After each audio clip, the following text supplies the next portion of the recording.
आप एक एंकर हैं, उसके बावजूद भी आपने गीता के श्लोक बोले, रामायण के चौपाई बोले, लेकिन आपके सामने विद्यमान आईआईटी बाबा जिनमें लगा हुआ है, उन्होंने अभी तक एक श्लोक नहीं बोला, एक भी कई रामायण की चौपाई नहीं बोली। पता है गीता में क्या लिखा हुआ है? बहुत कम पता। कहां पर क्या लिखा हुआ है? हमारे यहाँ कहा गया अदरत गगरी छलकत जाए। अगर पानी गगरी में आधी पानी हो तो छलकता है, उनका कारण मात्र यही है। ये आईआईटी बाबा हुए, वहां भी उन्होंने पूर्ण ज्ञान प्राप्त नहीं किया, आध्यात्मिक ज्ञान में भी उनको पूर्ण ज्ञान प्राप्त नहीं हुआ।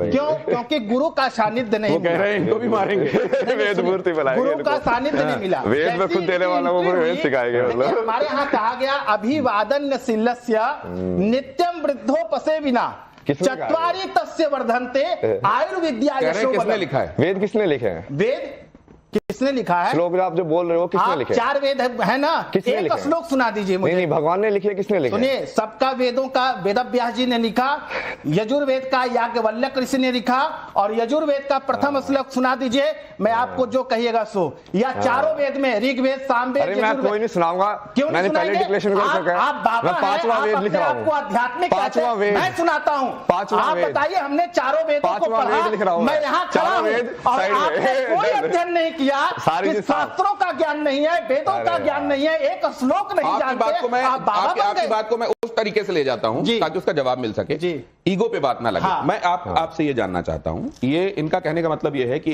एक रिजीम में डालने के बाद उसकी एक प्रोसेस होती है जिससे कोई एक व्यक्ति कहीं पर पहुंचता है। जैसे आपने आईआईटी तक पढ़ाई की, तो आपने 10th किया, 12th किया, आप सेलेक्ट यार मैं सब जवाब दे नहीं रहा ना, जब मैं ऑलरेडी अपने आप को भगवान बोल चुका हूं, मुझे सब बकवास में क्या इंटरेस्ट है? आप भगवान हो, मैं राइट हूं। आप वो कह रहे हैं कि मैं बाबा से भी ऊपर, मैं ईश्वर हूं। हाँ, कब से बोल रहा हूं? मैं पागल हो गया? बोल बार वीडियो भी दिखाई तुमने, बार बार बोल रहा हूं। एक सेकंड बाबा, ये वो वाली बात है जिसमें हम कहते हैं हम ईश्वर के अंश हैं। नहीं, मैं हमारे अंदर ईश्वर विद्यमान है। मैं खुद को कृष्णा बोल रहा हूँ ना, सिंपल साफ साफ बोल देता हूँ। मैं खुद को कृष्णा बोल रहा हूँ बस। बोलने की क्या, आपको लोगों को बताने की क्या जरूरत है? आपको अरे मैं कुछ भी करूँ, आपको क्या जरूरत है? आप मुझे बताने वाले कौन होते हैं? मैं क्या कर सकता हूँ? भगवान कैसे हो सकते हैं? मतलब भगवान कुछ भी करूँ।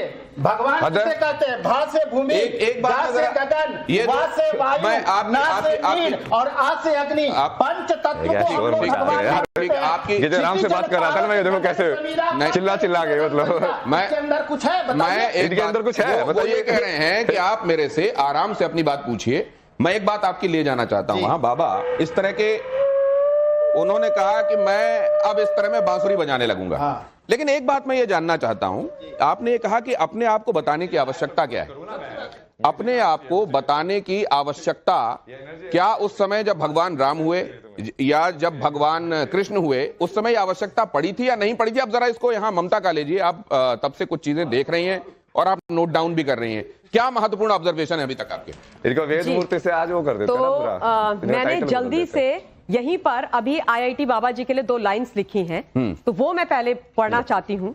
कहो आईआईटी बाबा या अभय सिंह, कहो आईआईटी बाबा या अभय सिंह, ईश्वर की भक्ति में तल्लीन बाबा की भक्ति है सुप्रीम।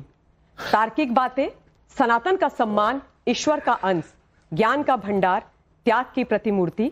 बाबा जी आपको मेरा बारंबार प्रणाम। तारीफ करो आप। नहीं, मैं और ये जो मैंने लिखी है, ये मैंने यहीं पर खड़े होकर के लिखी है, मैं कुछ लिख करके नहीं आई थी। तो इस तरह के चैलेंजेस जो आप सुन रही हैं, वो जायज है नहीं है? मैं उसी पर आ रही हूं। और मैं ये बोलना चाहती हूं कि आज जो मैंने लिखा है, ऐसा नहीं है कि मैंने इनको अभी सुना इसलिए लिखा, नहीं। जब से ये वायरल हुए हैं, जब से ये महाकुंभ में गए हैं, मैंने इनका हर इंटरव्यू सुना है, मैंने इनकी हर बात सुनी है। और एक बात है कि एक पढ़ा लिखा व्यक्ति यदि सनातन, जो वो सनातनी है, उसको वो प्रीच कर रहे हैं, तो उसमें विरोध क्यों? उसमें उनको समझने वाली बात क्यों नहीं? उन्होंने जो बात बोली, जो मैंने सुनी, वो ये कि सनातन इज साइंटिफिक। तो सनातन धर्म वास्तव में विज्ञान है। हमारी जितनी भी चीजें हैं वो वैज्ञानिक है। एक चीज वो वैज्ञानिक है। जब हम गंगा मैया में जाते हैं ना, जब हम महाकुंभ में भी जाते हैं, त्रिवेणी घाट में भी जाते हैं, तो पहले हम गंगा जी का संगम का पानी लेकर के अपने सर में डालते हैं, उसमें पैर नहीं डालते हैं। क्यों? ये मैंने बचपन से किया है। क्यों? क्योंकि अगर पैर डालेंगे तो जो पैरों की तपिश है, गर्मी है, वो ऊपर आएगी, और अगर ठंडा पानी सर में डालेंगे तो गर्मी नीचे जाएगी। तो Sanatan is directly related to science and that is what he is talking. उस पे जाएंगे हम, लेकिन मैं ये जानना चाहता हूं, he is saying I am God. हाँ, यू सब्सक्राइब टू इट? देखिए, हमारे यहाँ पे सनातन में क्या बोलते हैं? कण कण में भगवान है।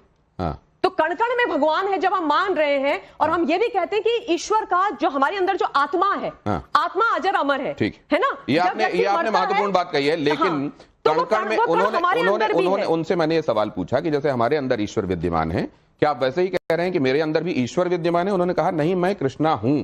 अब ये क्या वही one and the same thing है या इसमें फर्क है, अलग अलग है? ये आपसे समझूंगा, लेकिन मानवी आपको क्या दिखाई देता है?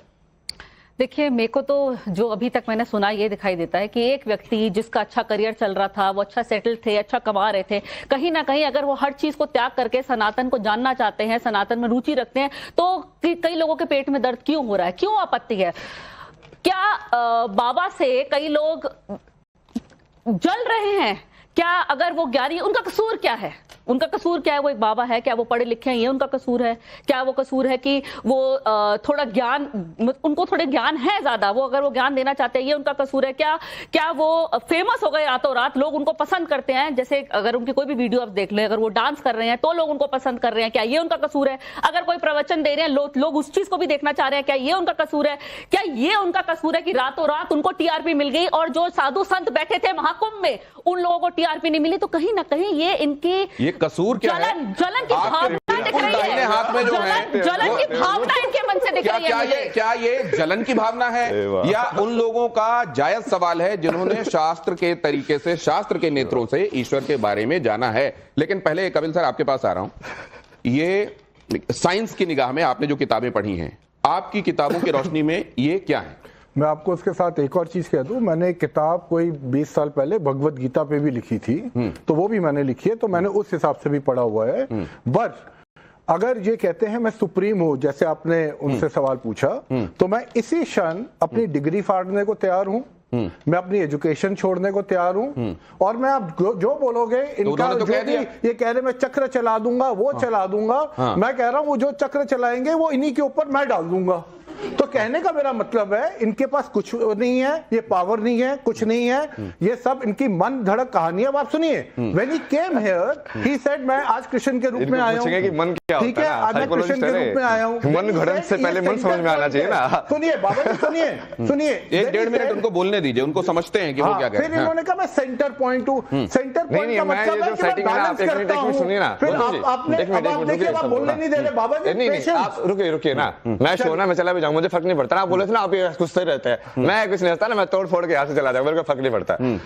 मैं जो है अभी कल की वर्ल्ड जो बना रहा हूँ उसमें मैं होस्ट हूँ, मैं डिसाइड करूंगा कि कौन कैसे बात करेगा। ये ओपिनियन वाली बात मैं करता नहीं हूँ। जिनको दुनिया आईटी बाबा के नाम से भी जानती है और जिनका अपने बारे में दावा यह है कि मैं ईश्वर अवतार हूं, क्या वो अपने बारे में आलोचना बर्दाश्त करते हैं? क्या वो अपने बारे में ऐसे कमेंट्स जो उनको लगता है कि अप्रिय हैं, क्या उनको बर्दाश्त करते हैं या नहीं करते हैं? लेकिन उस